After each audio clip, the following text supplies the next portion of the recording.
Jérôme et son fantôme, tome 2. Les têtes coupées. Écrit par Sylvie Brien. Lu par Pierre Corriveau.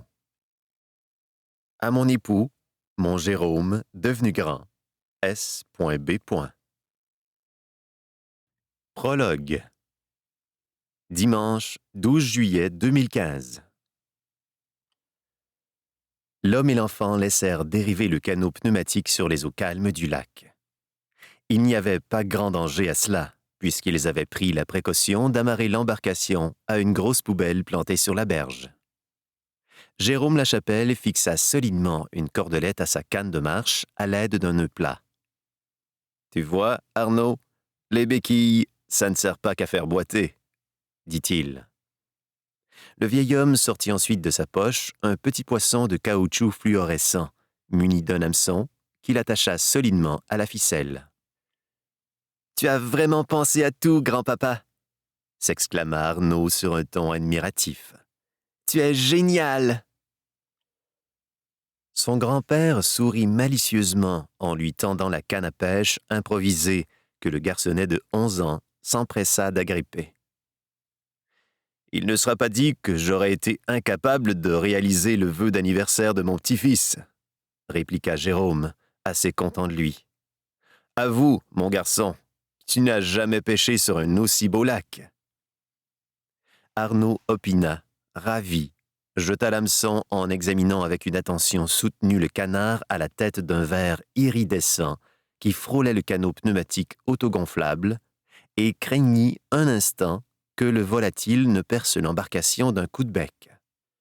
L'oiseau, pacifique, préféra cependant s'éloigner des intrus afin de rejoindre un petit peloton de ses congénères qui s'ébrouaient sur la rive, creusant, sur son passage, les eaux limpides d'une mince tranchée sombre. « Ça, c'est un canard sauvage qu'on appelle col vert, » expliqua le grand-père. « C'est pas son col qui est vert, c'est sa tête, » remarqua Arnaud, impitoyable. « D'ailleurs, son collier est blanc, pas vert. » « Tu as parfaitement raison. Je me demande bien où il avait la tête, celui qui l'a baptisé comme ça. C'est lui qui aurait dû se passer la tête sous l'eau. » Au même moment, le canard plongea et ils éclatèrent de rire. « Tu crois qu'on a le droit de pêcher ici ?» demanda le garçon après un court moment de silence en jetant des coups d'œil sceptiques autour de lui. « Je n'ai vu aucun écriteau qui l'interdisait, » assura le vieil homme d'une voix posée. « Tu veux du maïs soufflé ?» Le garçon sourit et coinça la canne entre ses genoux pour piger allègrement à deux mains dans le grand sac de papier que lui tendait son aïeul. « Jules est avec nous en ce moment ?» demanda subitement Arnaud. « Il est assis juste derrière toi, » répondit Jérôme Lachapelle entre deux bouchées. Le garçon se retourna aussitôt dans la direction indiquée, mais son visage se teinta de déception. « Je ne peux pas le voir, » maugréa-t-il. « Ne t'en fais pas. Ton père non plus ne l'a jamais vu, » assura l'aïeul en haussant une épaule. « Jules ne se manifeste qu'à moi. »« Papa ignore encore l'existence de Jules ?» s'étonna Arnaud. « Il s'est bien posé quelques questions de temps en temps, mais il est trop vieux jeu pour admettre l'existence d'un fantôme. » « Mais pourquoi Jules n'est pas monté dans la lumière pour toujours quand il a retrouvé son squelette dans le kiosque ? Pourquoi au juste il est revenu te voir, grand-papa ?» Encore et toujours ce « auquel Jérôme Lachapelle ne pouvait en aucune façon se soustraire. N'avait-il pas comme principe de toujours répondre aux questions des enfants pour ne pas étouffer leur curiosité grandissante, la curiosité étant le vestibule de l'intelligence? Il se fit donc un point d'honneur de répondre sur le champ aux questions de son petit-fils. « Je n'ai pas réalisé tout de suite que Jules était de retour près de moi, » fit-il d'une voix un peu mélancolique, les yeux perdus dans l'eau du lac qui semblait abriter les souvenirs de ses 12 ans. Ensuite, j'ai mis bien du temps à comprendre pourquoi mon fantôme n'avait pas préféré rester en haut avec son monde. « Raconte-moi ce qui s'est passé, » supplia le garçon aux cheveux noirs comme le charbon. Et le vieil homme, oubliant son sac de maïs soufflé, raconta. Il était une fois, en 1963. Ma famille, les Lachapelle. Jérôme, c'est moi. J'ai 12 ans et je suis le cadet de la famille. J'ai les cheveux noirs, noirs charbon, comme ma mère et mes sœurs. Et je ne suis pas très grand. Mais ça ne m'empêche pas d'être très courageux, parfois même téméraire, quand il est question de défendre ma fierté ou d'aider mes amis. Ceci dit, je me souviens de situations où j'ai été pas mal moins brave, alors qu'il était question de fantômes. Mais maintenant que j'en connais un personnellement, c'est différent. Camille et Claudine, mes 2 grandes sœurs. Elles ont respectivement 14 et 15 ans. Quoi dire d'autre? Ce sont mes sœurs. Non pas que je ne les aime pas et que je ne suis pas heureux d'être leur petit frère, mais à mon âge, je ne partage pas grand-chose avec elles. En tout cas, pas mon secret. Simone, ma mère. Avec sa silhouette élancée, ses cheveux en chignon et ses gestes toujours gracieux, ma mère respire l'élégance et la féminité. C'est une femme à la fois fière et timide, pour qui la politesse et la bienséance sont des qualités essentielles, même pour les garçons. J'essaie donc de lui faire honneur, même si c'est pas toujours facile. Aglaé, ma grand-mère paternelle. Grand-maman est une femme chaleureuse et souriante, qui aime bien taquiner son entourage, surtout son mari. Ses rondeurs gourmandes témoignent de son péché mignon de toujours, le chocolat. Mais c'est maintenant en cachette qu'elle en mange, car le médecin le lui interdit formellement. Chut, pas un mot à mon grand-père, surtout. Rosaire, mon grand-père paternel. Contrairement à grand-maman, grand-papa n'est pas particulièrement cordial. Son air sévère et froid, allié à son attitude autoritaire, font de lui quelqu'un de très intimidant, du moins pour moi. Et sa grande taille, sa maigreur et son crâne dégarni n'aident en rien à le faire paraître plus amical. Ceci dit, il a une très belle voix, et lorsqu'il chante dans les églises, tout le monde l'écoute avec admiration, même moi. Marie-Hélène Larose, ma plus belle ennemie. Elle, c'est l'experte du lancer de trognons de pommes de la petite rue. Elle est aussi jolie que son nom de famille l'indique. Mais mieux vaut la voir de son côté, parce qu'une rose, ça pique. Intelligente et rebelle, douée à l'école, chouchou du prof, cette fille n'a rien pour me laisser indifférent. Dan, Alain et Matawan, mes amis. Celui de gauche, Dan, est mon meilleur ami. Il a un humour irrésistible. Celui du centre, c'est Alain. Il est plus petit que moi et a la fâcheuse manie d'éternuer au mauvais moment. Quant au troisième, Matawan, c'est le doyen du groupe, le plus vieux, mais aussi le plus perspicace. Nous sommes tous les 4 comme les 3 mousquetaires, un pour tous et tous pour un. Chapitre 1 1963 Dimanche 27 octobre, 13h13.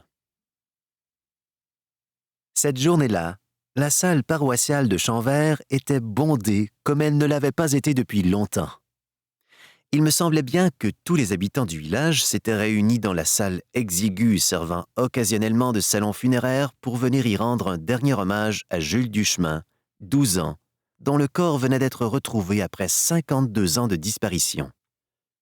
Je me faufilai tant bien que mal à travers la cohue qui se répandait jusque sur le perron, un peu à la manière d'une tarte trop remplie qui aurait débordé, afin de rejoindre mes grands-parents et mes sœurs à côté du cercueil fermé. Formellement fermé, en effet. Comment aurait-on pu s'imaginer le contraire, à moins d'être archéologue ou de faire partie de la race canine? Les ossements blanchis de mon jeune grand-oncle ne pouvaient être exposés au regard de tous.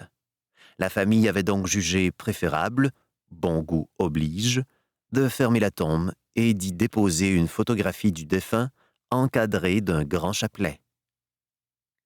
Je me postai à côté de ma grand-mère en attendant patiemment que se termine l'exposition funéraire. Un brouhaha animé et joyeux s'élevait des conversations, tandis que de grands rires fusaient de temps à autre des quatre coins de la salle tapissée de velours rouge. J'observais durement les visages réjouis des Chamvertois et je constatais, offensé, que personne n'avait véritablement la tête à pleurer. En fait, j'avais le cœur gros, mais sans trop savoir pourquoi. J'empoignai la main de grand-maman et baissai les yeux, attristé par l'irrespect de ses concitoyens. Elle comprit intuitivement mon désarroi. « Ne fais pas cette tête-là », me chuchota Aglaé en me caressant les cheveux. « Ils ne sont pas méchants, seulement un peu inconscients. Jules est mort depuis belle lurette pour eux. On dirait que même tante Colette n'a pas de peine, » maugréai-je en lui désignant du menton une vieille dame aux cheveux tout blancs qui bavardait gaiement avec grand-papa. « C'est normal, ma sœur n'était qu'un petit bébé lorsque Jules est mort, » expliqua-t-elle. « Elle ne l'a même pas connu. »« Mais toi, grand-maman, tu as de la peine, je le sais. Tes yeux sont tout brillants. »« Mon amour, comme je t'aime, toi !» s'exclama-t-elle en me frottant le nez d'un baiser d'esquimau. « Tu devines tout. » « Oui, j'ai du chagrin, mais je suis soulagé que Jules soit décédé dans un accident et non des suites d'un meurtre sordide. C'est fou, hein? Mais je gardais toujours l'espoir que mon frère Jules soit encore vivant après toutes ces années et qu'il revienne un jour à Champvert. » Elle saisit mon visage entre ses mains et me dévisagea gravement. « Mais ce n'est pas ce qui me rend le plus triste, car j'ai la même peine que toi aujourd'hui, mon Jérôme. Même si tu essaies de te montrer fort et courageux, je sais que tu as énormément de chagrin, toi aussi. Et ce n'est pas à cause de la mort de Jules, bien sûr, puisque tu ne l'as pas connu. Nous pensons très fort à ton merveilleux papa, qui nous a quittés il y a si peu de temps. » Ce fut comme si grand-maman avait appuyé sur un bouton magique.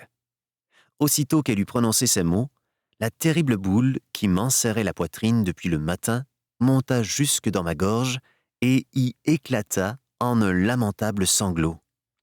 Je m'agrippai à ma grand-mère, incapable de contenir toute cette souffrance ravalée, et me mis à pleurer sans pouvoir m'arrêter. Elle me berça en pleurant, elle aussi. « Ton pauvre papa, mon fils Jean que j'aimais tant, comme il nous manque à tous les deux. » La peine, quand elle est partagée, est toujours plus facile à consoler. Après quelques minutes, je respirais déjà mieux. J'essuyai furtivement de mes joues mes larmes et celles, pêle-mêle, que grand-maman y avait laissé tomber. Je songeai alors à ma mère, restée seule à la maison. Elle n'était pas venue à la célébration, et elle n'assisterait pas non plus à l'enterrement. Ce matin, la mort de papa, trop récente pour elle aussi, avait ressurgi douloureusement à sa mémoire alors qu'elle franchissait la porte du salon funéraire. Elle s'était tout bonnement évanouie à la vue du cercueil de Jules. On l'avait bien vite ramené à la maison de grand-papa. Soudain, une rumeur traversa la salle pour parvenir jusqu'à nos oreilles.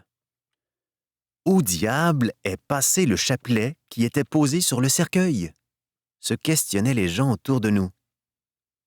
Quelqu'un lança un mot d'ordre. Je crois bien que c'était le curé Berville. Et chacun se mit à explorer la pièce jusque dans les moindres recoins, en quête de l'objet disparu. On chercha le fameux chapelet d'abord par terre, puis tout autour du cercueil, derrière les tentures, dans les bouquets de fleurs, et finalement dans les poches des enfants qui couraient en tous sens à travers la pièce. En vain, nul ne put retrouver le rosaire de Jules.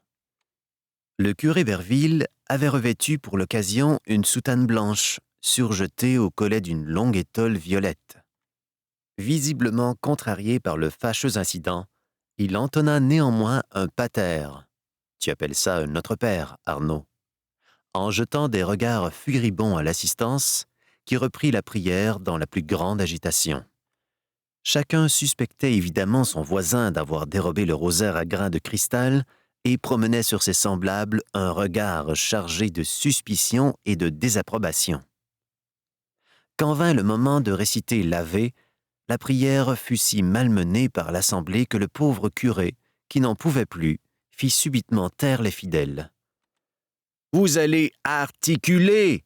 ordonna-t-il avec colère. « Ce n'est pas une patate chaude que vous avez dans la bouche, c'est une langue. Vous allez arrêter de torturer la Vierge Marie avec vos onomatopées incompréhensibles. » Tout le monde reprit la prière d'une même voix, et, cette fois, les syllabes bien nettes se détachaient les unes des autres par petits coups sautillants. Enfin satisfait, le curé Berville tourna le dos à l'assemblée pour faire face au cercueil et procéder à une bénédiction. Un grand tumulte s'éleva alors dans la pièce, tandis que les fidèles, éberlués, écarquillaient les yeux pour mieux voir. « Mais qu'est-ce qu'il y a encore ?» cria le curé, exaspéré, en se retournant une fois de plus vers l'assistance. « Le chapelet, monsieur le curé, » commença timidement grand-papa. « Eh bien quoi, le chapelet ?» répéta le curé avec fureur. « Il est accroché à votre cou et il pend dans votre dos, monsieur le curé. » L'homme d'église roula de grands yeux à travers la pièce. Il empoigna le rosaire derrière son collet et il l'arracha brusquement de son cou. Un grand silence se fit, chacun réalisant qu'il était tout à fait impossible que quelqu'un ait pu déposer le chapelet dans le dos de notre gros et grand curé sans que celui-ci s'en aperçoive. « C'est vraiment très, très spirituel, » râla le curé avant de bénir finalement le cercueil.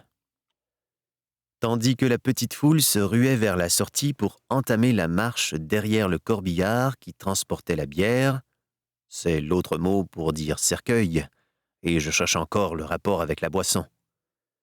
Le curé Berville m'agrippa vivement par le bras.